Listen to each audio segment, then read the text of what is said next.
I'm joined today by Sam Walker, the Wall Street Journal's deputy editor for Enterprise, helping to direct the paper's in-depth page-one news features and investigative reporting projects.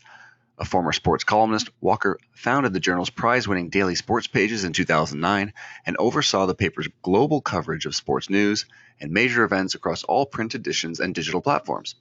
He is the author of Fantasyland, a best-selling account of his attempt to win America's top fantasy baseball expert competition, of which he is a two-time champion. And Sam attended the University of Michigan and lives in New York with his wife and two children. Sam, thanks so much for taking the time out today. Mark, I really appreciate it. Thanks for having me. No problem at all. Well, Sam, listen, I first heard you speak at the Leaders in Performance conference out in LA at the Red Bull High Performance Center about your new book, The Captain Class, and immediately it really drew me in for a number of reasons. Number one, I'm a huge sports fan, and of course, a book about the greatest sports teams of all time was an easy fit. Number two, your dissection of the qualities of leaders as well as some of the myths, and of course, number three, how you layer in the behavior and the science and motivation and emotion, et cetera, which is really fascinating. So, how did you get the idea to write this type of book? Well, I started out at the Journal, and I really got the idea in 2004 when I was writing my first book, and I spent a lot of time with the Boston Red Sox. And, over the course of that season in 2004, they started out as a really kind of ragtag, undisciplined, slightly out of control group of players. The Red Sox, kind of prized these undervalued players who had skills that weren't really marketable in the rest of baseball. And, I just kind of took them for a bunch of, kind of yahoos who didn't really have the discipline that I'd seen on the other great teams that I'd been around. And, I didn't think that much of them. And, in July, they fell 9.5 games behind the Yankees, and everyone had kind of written them off. But then something happened to this team. It was just kind of a miraculous turnaround, and they really became a lot more focused and a lot more confident, and they had sort of swagger about them, and they started winning. And they won, and they squeaked into the playoffs, and then they fell behind the Yankees 3-0 in the American League Championship Series, but then rallied in this famous historic comeback to beat them, and then they swept the Cardinals in the World Series. So, it just made me realize that all the time that I'd spent as a sports writer studying the greatest teams and being around great teams, I never really understood how they got there and how that moment where they turned toward greatness, what that involved. So, I'd always, had a million sort of barstool debates about what the greatest teams in sports history were. So I thought, I'm going to just do a really objective, full, comprehensive study to name the best teams in the history of sports. And after doing that, I figured, I'm going to take this sample group and I'm going to look at them and I'm going to see if there's some common element or something about these great teams that allowed them to make that turn that I'd seen in the Red Sox. So, it just became this massive project. I had no idea how hard it would be. Not just the basics. What's a team? Is a track relay team a team? Is a Olympic boxing team a team? All the people compete individually. So I had to figure that out, and then I had to go from there and really look at every team in the history of sports to narrow down my list.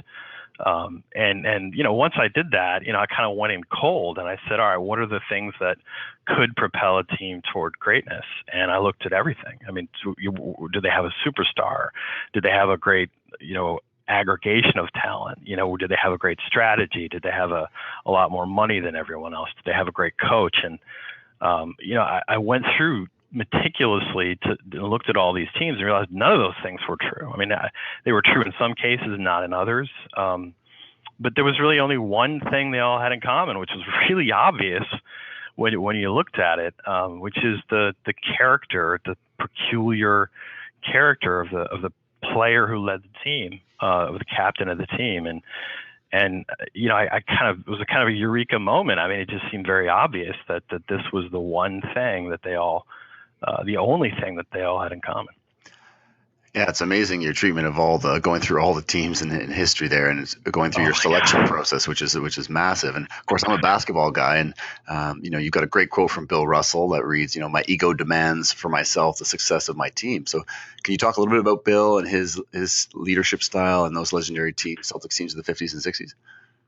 Yeah, no, the Celtics were one of the first teams that I really explored because I really think their record is the most impressive record of any team I'd ever seen. I mean, they won 11 titles in 13 seasons, including a streak of 8 in a row. But beyond that, I mean, there were a couple of things that were really remarkable about that team. I mean, one was, they weren't statistically exceptional. I mean, they'd never had a great player who was considered one of the greatest in NBA history by any, measures, and even the most advanced statistics that basketball uses. They never had anyone who was great. They never had anyone really lead the NBA in scoring. They just never, they weren't statistically remarkable. Even their record during the regular season, what didn't compare to the Bulls of the 90s or some of the other great dynasties. So that was amazing. I mean, I just couldn't believe this team was so accomplished and yet wasn't statistically exceptional. And the other thing that was fascinating about them was, they played in the playoffs. They played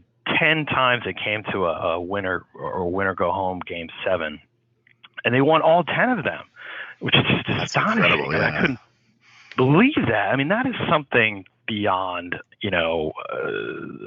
any statistical measure. I mean, that's really the sign that they had a chemistry. I mean, you don't win your 11th championship because 10 won't do. You know what I mean? It was just clearly this team there was something about its culture and the way it operated that allowed it to be much better than the sum of its parts. So I was fascinated. And, Bill Russell is such an interesting character because, he was so unusual at the time, and a lot of it, I think people chalked up to the very difficult racial climate of the times. And, Russell endured incredible discrimination and racism during his career. And I think people assumed that his character had been formed by that. And, but he was very hard to deal with. I mean, he was very prickly. He was very antagonistic toward the fans and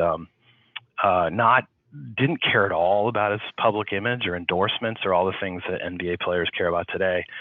But what was astonishing about Russell was, I went back and looked at the first championship because that's kind of my focus, is when these teams made the transition to greatness. And, Gotcha. I found this great story I didn't know about. It was called the Coleman play. And, there's no videotape of this game, unfortunately, but the story goes that it was 40 seconds left in regulation, and the Celtics were leading by a point, and Russell got a rebound and just sort of charged down the court and tried to dunk the ball and missed, and wound up underneath his own basket. And the Hawks very smartly made a quick inbound pass to midcourt to this forward named Jack Coleman, who was sort of cherry picking, at midcourt behind everybody else. He caught the ball. He had a clear path to the basket. He was at midcourt, or a little, farther than that, and he had a running start. So Russell was underneath his own basket and took off. No one would have even thought that anyone had a chance to block the shot, but Russell covered the entire distance in the same time it took Coleman to go half as far, and he came up behind him and swatted the ball away.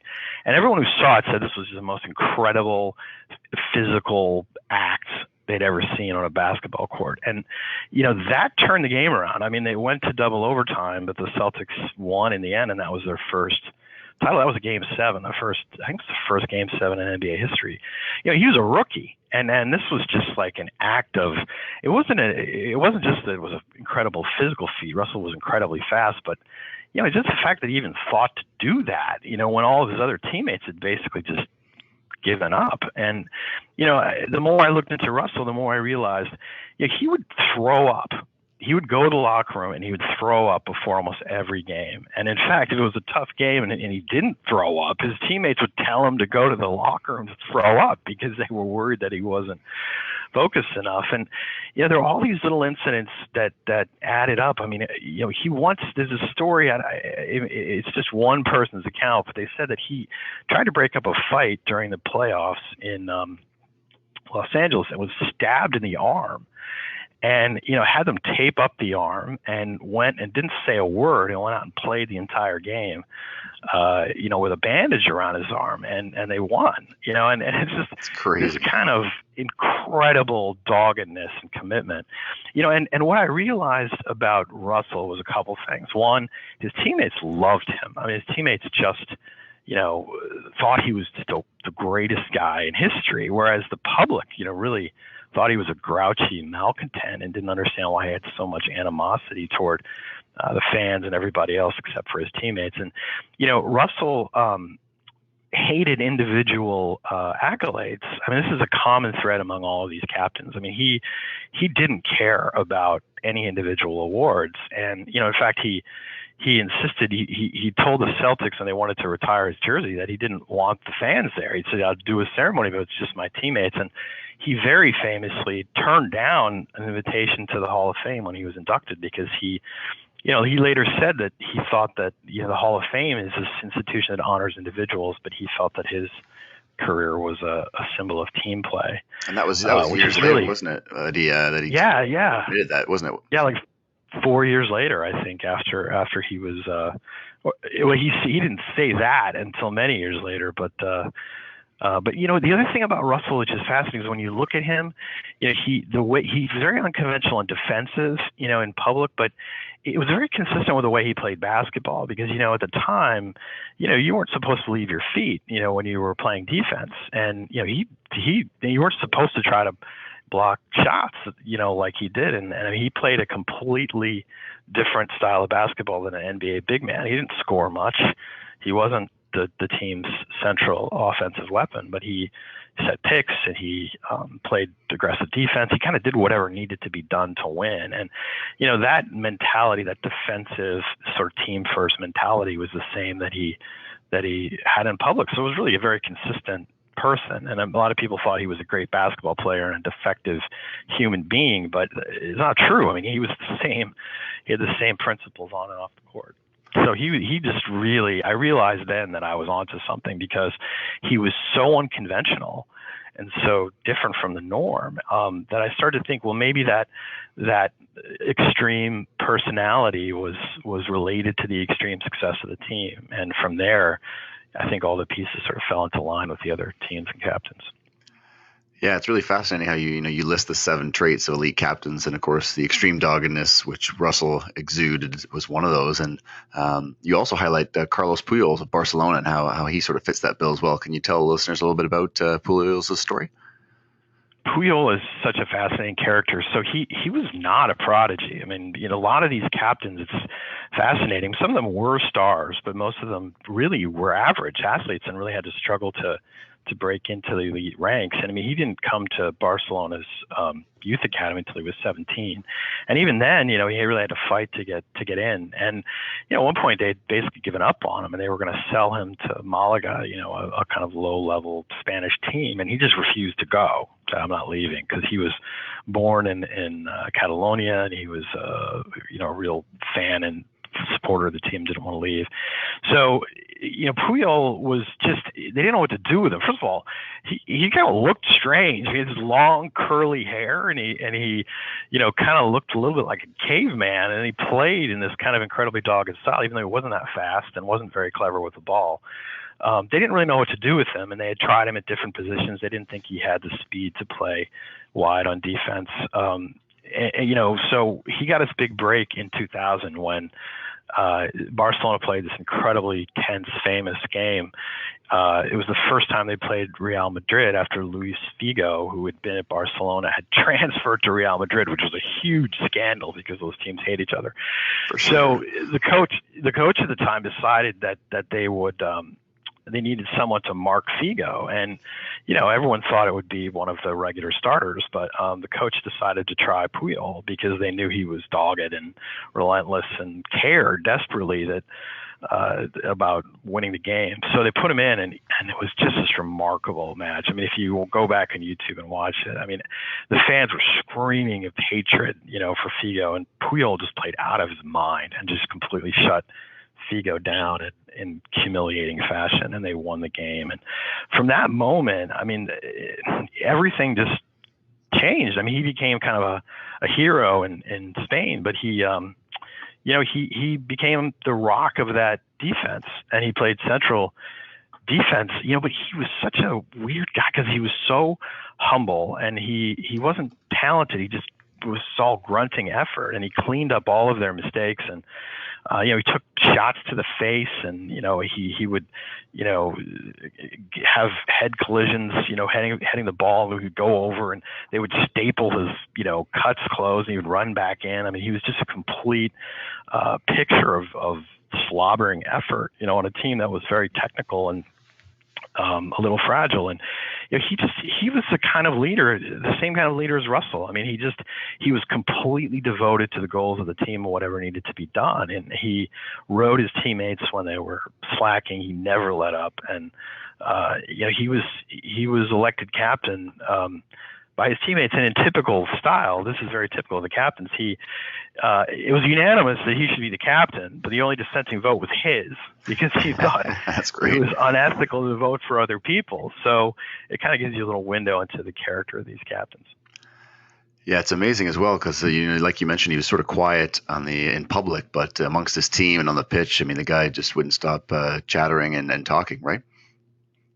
Yeah, that's one of the things that I think a lot of things surprised me about these captains, but I think one of the biggest surprises was when I talked to all of them, who were alive, and asked them about their approach to communication. And, they did not give speeches. Everybody thinks that, a captain or a leader needs to stand up in front of the group and give a rousing speech and say inspirational things. They absolutely did not do that. Some of them, like Yogi Berra, I mean, was probably incapable of doing something like that because he just wasn't that kind of person. But a lot of them said they purposely avoided it. They just never addressed their teammates. But what they did was fascinating. I call it practical communication. I think that's the best way to explain it. I mean, they talked within the context of the team, and during games, they talked constantly, and they circulated widely among the team, and they, some of them never shut up on the pitch. I mean, or on the court. I mean, they really spoke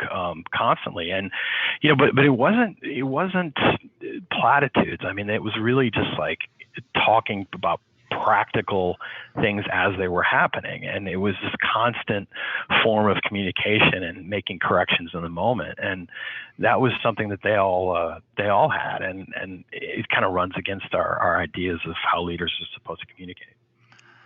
Absolutely, and another trait that you discuss is this idea of aggressive play that really sort of tests the limits, and you talk about the work of psychologist Arnold Buss from the University of Pittsburgh in the late 1960s, and the distinction between this hostile and instrumental aggression. Can you highlight the difference for listeners and maybe give us an example? Yeah, that was another fascinating thing about these captains. I just was really surprised. I didn't know how to judge it. I mean, a lot of them really, broke the rules sometimes. It played right up to the edge, and some of them had reputations for being sort of dirty players. And I didn't know how to square that. So I started looking into the academic studies that have been done about aggression, and I realized that Buss, being the first person to sort of note this, since then, behavioral psychologists have found that there really are two kinds of aggression, and they're not the same. And one is what they call hostile aggression, which is, driven by a desire to injure someone or harm somebody. And that is, we see that a lot in sports, and a lot of athletes off the field get into trouble. I think they have this sort of hostile aggression. But there's another form of aggression which is called instrumental aggression, and they define it as, it could be something that causes harm to someone, but harm isn't the goal. The goal is something worthwhile, and in the case of a team context, it's winning. And I think these captains understood that there was a difference. And what was really interesting about them was none of these captains ever got into any trouble off the field. I mean, in fact, they were homebodies for the most part. I mean, a lot of them were clearly introverts, and they really didn't have a public life or want to have a public persona. But in competition, they were different. I mean, they were very aggressive, and they could do very aggressive things. And, I think we see a lot of athletes who, they're aggressive on the field, but they're also aggressive off, and they get in trouble, and they get in fights, and they They don't shut it off. But these captains seem to understand that there was a point. There was that when they're in the context of sports and the rules of sports apply, then their job is to push those rules to the absolute limit, and to try to get away with it to help their teams. But they realize that once the game was over, then they revert back to the rules of polite society, where you don't do aggressive things and you don't do things that could harm people. And they all kind of understood that. And that was really revelation. I mean, I think a lot of people have challenged me on this, because they say, well, that's not sportsmanlike, and that's not something you want to teach people about sports. And it's true. And some of the things they did were very unsportsmanlike and not commendable. But the fact is, that they didn't care. I mean, they didn't care what the public thought. I mean, their goal was to win. And if the public was going to call them dirty players or cheats, they were fine with that. I mean, the goal was to win and on the field. But their behavior changed when they weren't on the field. I mean, they understood the difference, and it's something that I think we need to have a bigger conversation about, because sportsmanship is important, and but I think it's overemphasized, and I think we have to look at the context of the rules. And one of my favorite examples is Tom Brady. I mean, Tom Brady, the Patriots didn't make my list because they weren't really, their record wasn't really distinct from the San Francisco 49ers, but Brady's a great example of this type of character. And this Deflategate situation, where he allegedly deflated the balls to make them easier to grip. I mean, Yep. This is standard behavior for these guys. I mean, this was him trying to push the rules to the outside edge, and he got caught and ultimately hurt his team. But this is the kind of gamble that these captains made. Yeah, it's really interesting stuff, because obviously being up here in Toronto and Canada, ice hockey is the national passion, and that's that reality of really being aggressive on the ice, and then being the Canadian stereotype of overly polite off of it, even for these players. And being French Canadian myself, you talk about Maurice Richard. He was the captain who made your list, and describing the struggles of that emotional control, which these elite captains seem to have shared. Can you talk about his struggles there a little bit? Richard is such a fascinating character. And, it's funny, you mentioned Canada, and, Canada and New Zealand are similar in a lot of ways, I think, in mentality. And, it's funny that it really breeds great leadership. There were a lot of great hockey captains. I mean, Richard's Canadiens won 5 cups, and so they were no team's ever done that. But there were plenty of other examples in Canada, and New Zealand is an incredible sporting country. I mean, they punch way above their weight in almost every sport.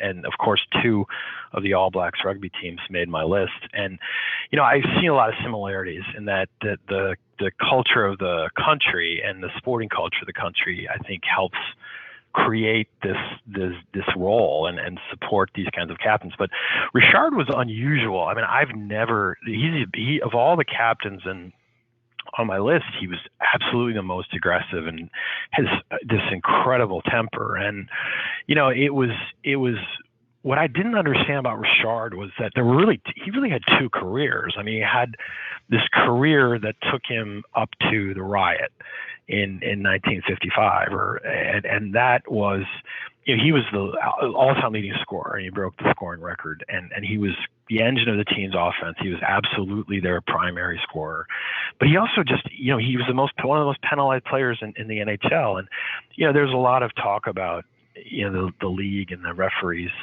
trying to keep the Canadians down, and this is obviously there was clearly truth to that. And Richard was high-sticked and checked and punched, and more than any other player.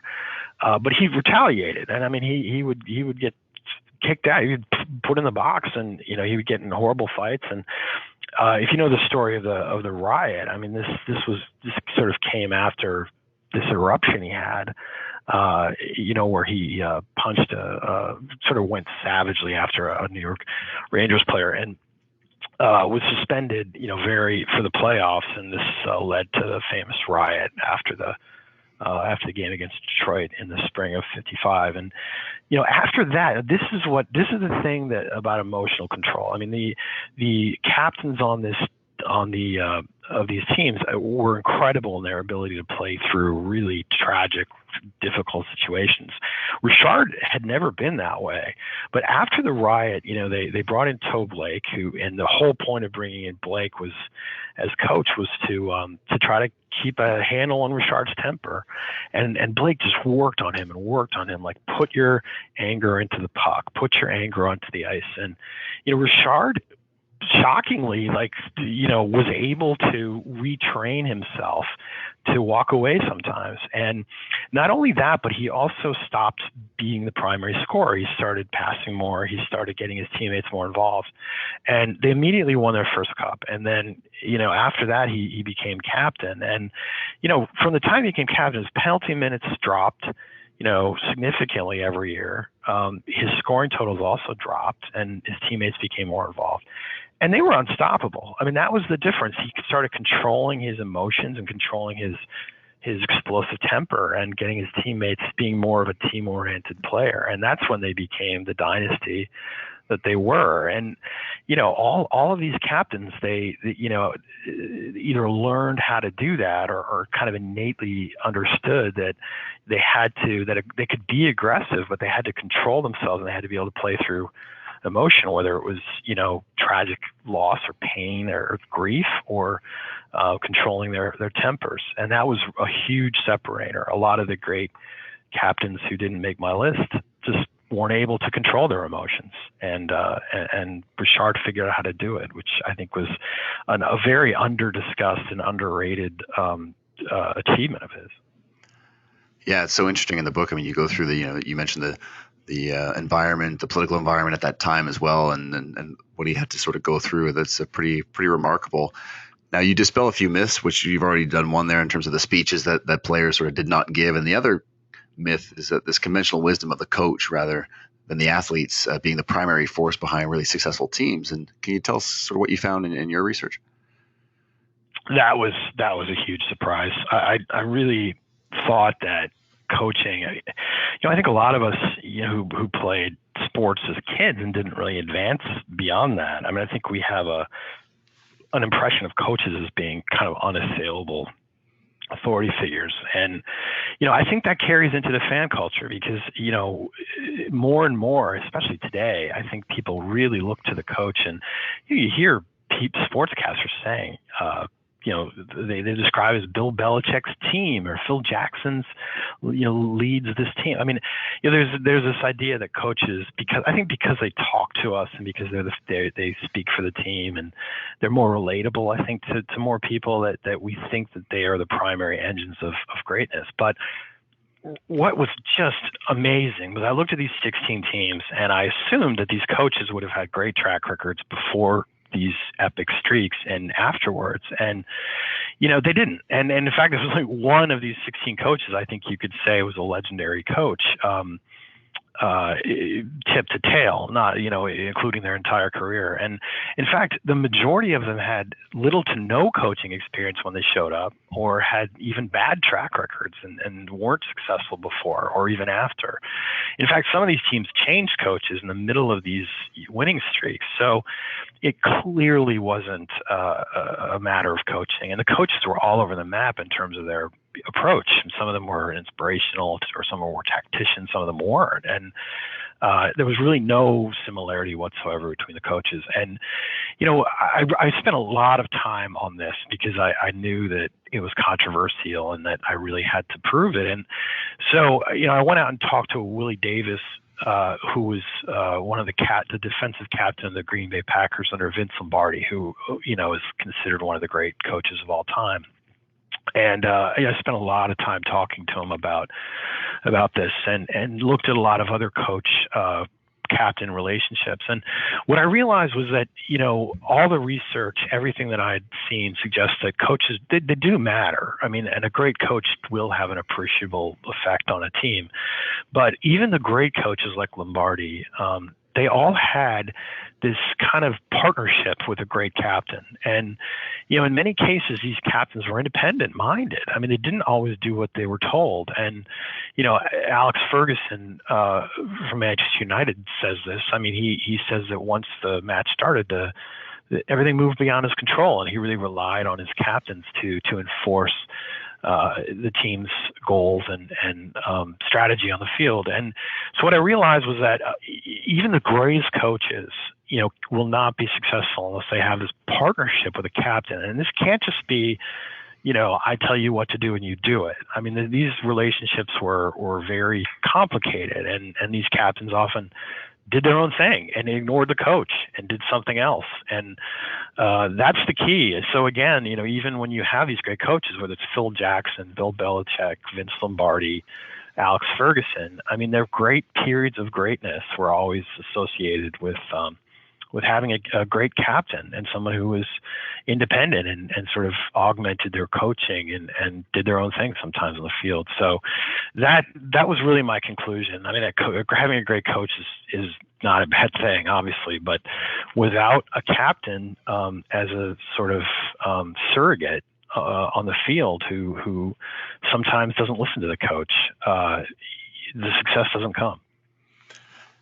Yeah, that's really interesting as we move into today's modern sports world when, things are changing, the amount of money that's involved, much younger athletes coming in, and this idea of captaincy and how that's, almost changing a little bit. You write a bit about the decline of captaincy. Can you give the listeners a little bit of a glimpse into that?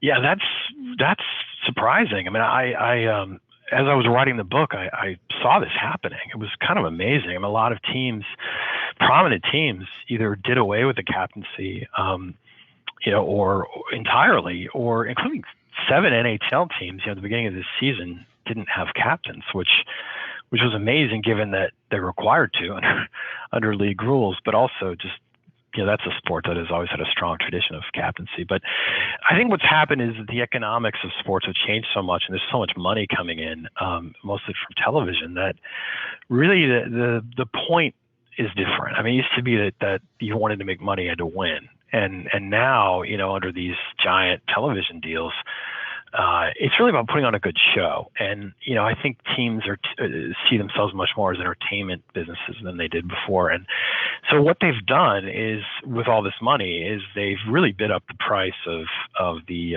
marquee stars, the kind of people who draw a crowd and draw viewers. And that's superstars and coaches. Those are the people that the public wants to see and the public wants to follow. And so what's happened on a lot of teams is that, there's a superstar and a coach, and you see this with the Cleveland Cavaliers and with LeBron James. For sure. Yeah, I mean, he has more power than the coach in many cases. But what happens is leadership is now a tug of war, really, between the coach and the superstar player. And, this is a financially driven, but that's the new model. And so a lot of teams just automatically give the captaincy to their best player, or they don't name one at all. And the difference is the captains that I studied they were not stars generally. They were intermediaries. They served that intermediary role between the management and the other players. And they were independent. And then they would stand up against anyone if they thought they were wrong. And that's a lonely job. And it's also a job better done by someone who isn't a star, but kind of carries water for the team and plays a supporting role, who shows incredible doggedness and effort and a genuine desire to win. And, they're middle managers, basically. I mean, it's middle managers are very, they're not very sexy. And, a lot of companies, too, are trying to do away with middle management so that they can have the star employees can have a closer relationship with top management. And, that's all of my research and some science that I've found really suggests that's just not the way to create an enduringly successful team. You really need someone in the middle, who's arbitrating between the two sides. And that's what's been lost. And, I think teams are believing that I think one of the problems is teams and companies too don't really understand what great leadership looks like and who great leaders are and what they really do. And I think they have this kind of Michael Jordan impression that the captain of the team has to be this sensational, outstanding person. And those people don't come along very often. So I think there's a temptation to say, well, maybe there's a different model. Maybe there's a different way to lead a team. And, I think that's a mistaken notion. I think the problem is they're not looking in the right place. They're looking for the obvious leader whose leadership skills are clear and apparent to everyone.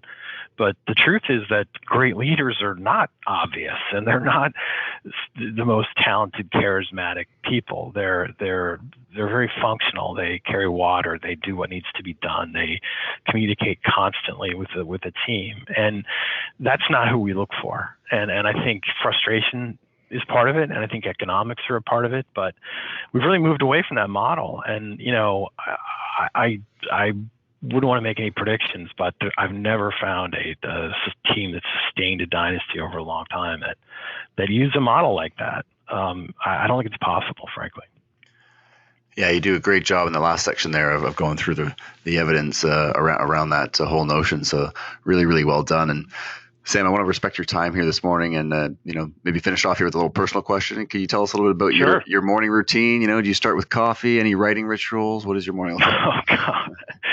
Well, I have a full-time job here at the Journal, so my mornings are crazy. For the last few years, as I've finished this project, I get up at 4 and I get to the office by about 5 or 5:30, and I work on the book until about 9:30, and then I start my other job, and that keeps me here till about 7 o'clock, and then I go home and collapse. So, but no, it's every possible means of waking up. I mean, 5-shot, coffee, and and I ride my bike in to sort of get the blood circulating, and but that's it's been pretty brutal. I can't wait until this is all over and I can go back to taking my kids to school. Nice. I like it, though. Caffeine and movement. That's a great way to start the day. Yeah. Really well done there. Right. Well, listen, I mean, the Captain Class, it's a phenomenal read. If all the sports fanatics out there, anyone looking for leadership insights, and of course the psychology and the mindset piece is really, really fascinating stuff. Where can people pick up the book, Sam, and where can people stay connected with you and your work? Well, I'm on Twitter and Facebook, and I have a website which is called bysamwalker.com, which has updates and information about the book. It's comes out on May 16, but it's up on Amazon now, and all the major retailers are selling it. It should be in bookstores, airports, Costco, wherever you shop soon. So please pick one up. Awesome. Well, really